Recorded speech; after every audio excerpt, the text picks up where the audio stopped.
Well, as Greg Jennett just mentioned, the federal government bill to force Telstra to separate its retail and wholesale businesses has passed the lower house of Parliament, but the opposition failed to win support for any of its amendments to the bill aimed at introducing more competition to the national broadband network. To discuss that and the other day's political issues, including gay marriage, I was joined a short time ago from our Parliament House studio by Independent MP Tony Windsor.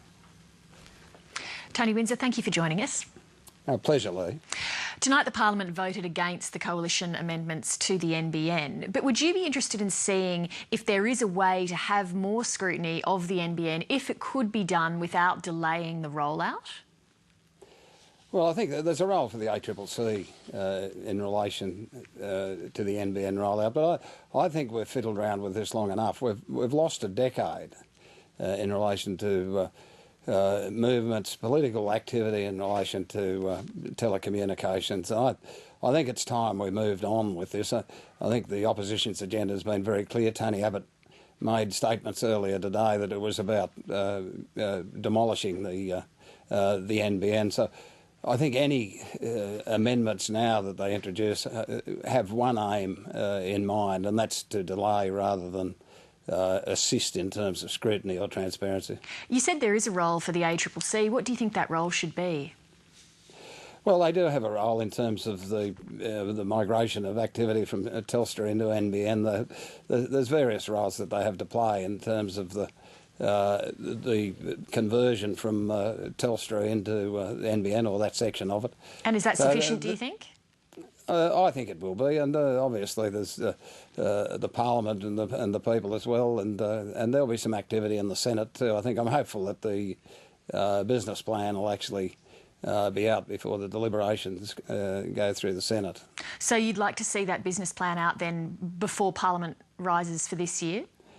Well, I think everybody would like to see it. I'm told there's some very good results in it, so I'd be hopeful that that document would be available. I'm told that it's a live document now that hasn't gone through the Cabinet, but I think it would be appropriate if the people in the Parliament, they're the ones who paid for it, would actually have a look at it. And has the government given you any indication on the timing of when they might release that? Soon, and so I'm expecting next week that. Obviously, that's up to the government. Given that some regular competition principles are being bypassed to allow this deal between the NBN and Telstra, are you worried at all that consumers could end up paying higher prices?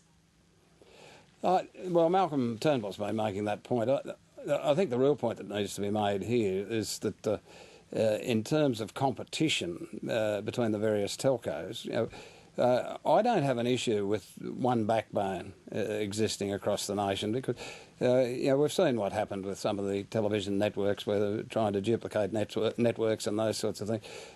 We also saw when John Howard was in power that there was this sort of commitment that when they sold the third section of Telstra that competition would deliver.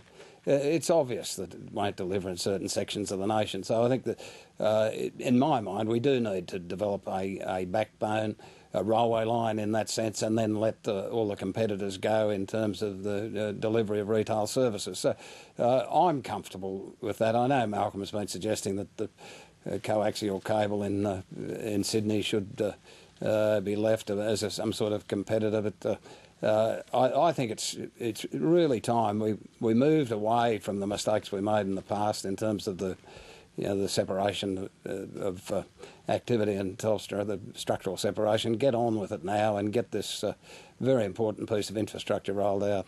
You talk about having a backbone, but even in terms of the creation of that backbone, if there is competition that flows later relating to that or from that, what safeguards are in place so that consumers can trust that their $43 billion on this project, on the creation of this backbone, as you put it, is being efficiently spent? Well, there's going to be sort of an equalised wholesale price rolled out, so all Australians will share in that. Some might argue that there'll be some degree of cross-subsidisation taking place.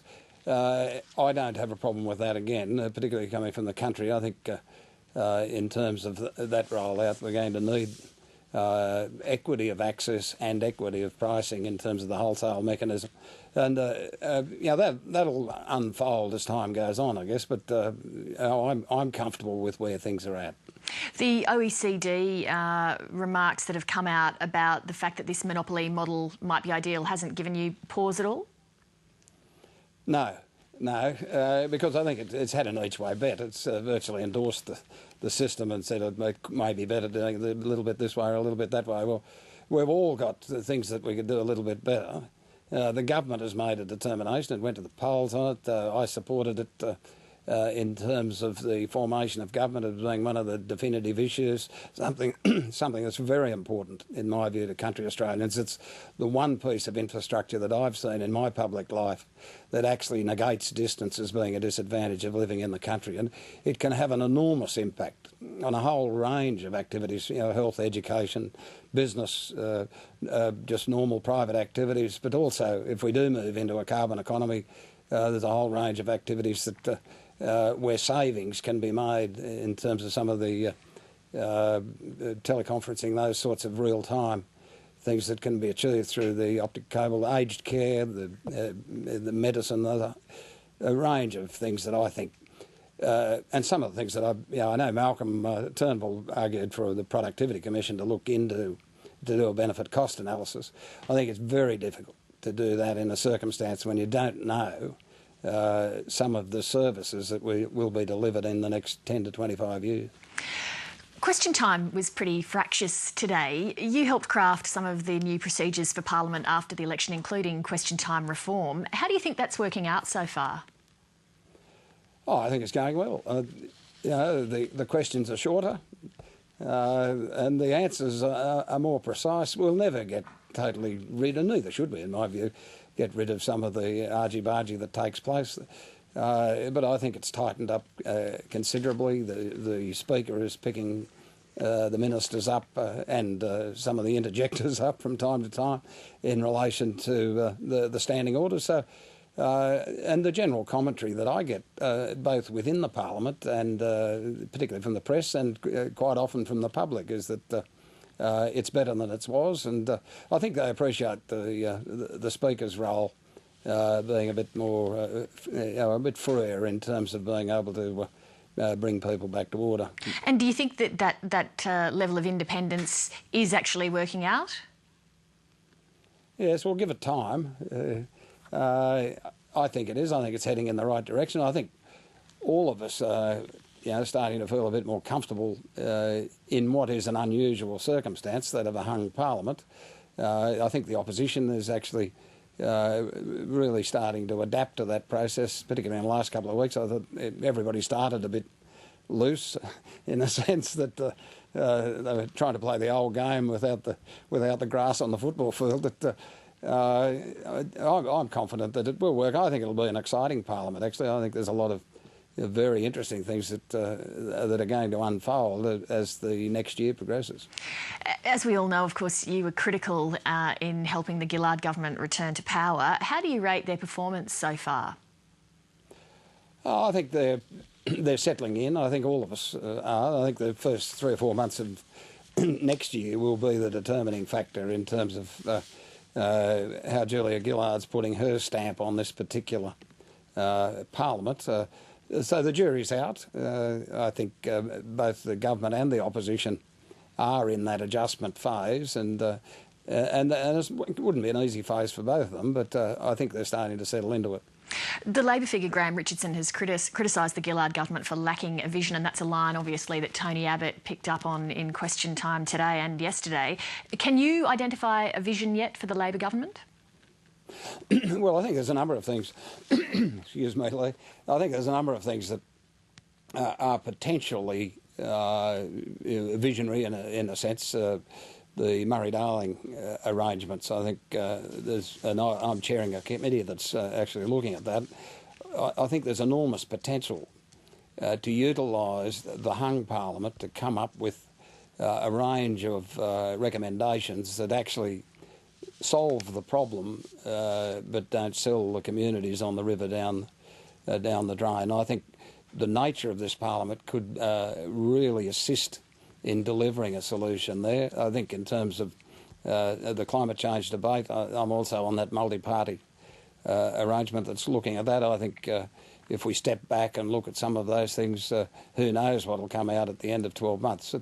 I think there's a number of things happening. Well, the issue today, the National Broadband Network, as I said, I don't think there's been a bigger piece of infrastructure that'll have a lasting impact, particularly on regional Australia, but the nation itself, than that piece of infrastructure. People talk about the 43 billion. We sold Telstra for 49, I think. We had tax cuts for 3 years of 47. And a lot of people were saying to me when John Howard did that and Kevin Rudd agreed with him during the 2007 election, a lot of people said to me, and I actually surveyed the electorate, and over 80% said they wanted the money. They didn't want the hamburger and a milkshake. They wanted the money spent on hospitals and infrastructure. So I think if you could remove a bit of the petty politics from the broadband debate, I think it's probably, a very significant piece of infrastructure for the future, and puts us in a competitive situation with our neighbours. There's all the productivity benefits and cost savings in terms of health and aged care and the things we talked about earlier. Let's whip around some of the other subjects that are featuring in the political debate at the moment. What's your view on gay marriage? Oh, well, I married a woman. I agree with the amendment that was put up last night, or the motion that was put up by Adam Bant. I think, I'll be consulting with my constituents as to what they think, and I'll be representing their view. I'll do it in the way, the similar way that I mentioned there earlier. I'll survey the electorate to find out what their view is, and I'll represent that view back to the Parliament. So you wouldn't be representing your own personal view then? I don't regard a conscience vote, and bear in mind I'm an independent, so every vote in a sense is a conscience vote, but it's a conscious recognition of what I believe the electorate would want, and I'd actually do that in this case as well. And what is your... And I think that's what we're being asked to do, is members of Parliament to go back to their constituency, ask the question, and return to the Parliament with that question. Some people get that excited. The party members get very excited. They think this is freedom, that they can give their own view. I've never had that view. I think my view is to represent the people I represent, not myself. Nonetheless, what is your personal view? Well, I don't have a problem, as long as it's not compulsory. I'm very happy with my wife. Do you think that community attitudes to gay marriage have changed over the time that you've been in public life, so say, the past 20 years or so? Well, there's same-sex relationships, are very common these days. The marriage word is the one that, if there is to be a difficulty, that may well be, the issue here. I don't have a problem with what consenting adults do. That's their business. As long as people don't interfere with my business, I don't interfere with theirs. But do you think, though, that society's views have loosened up on that, though?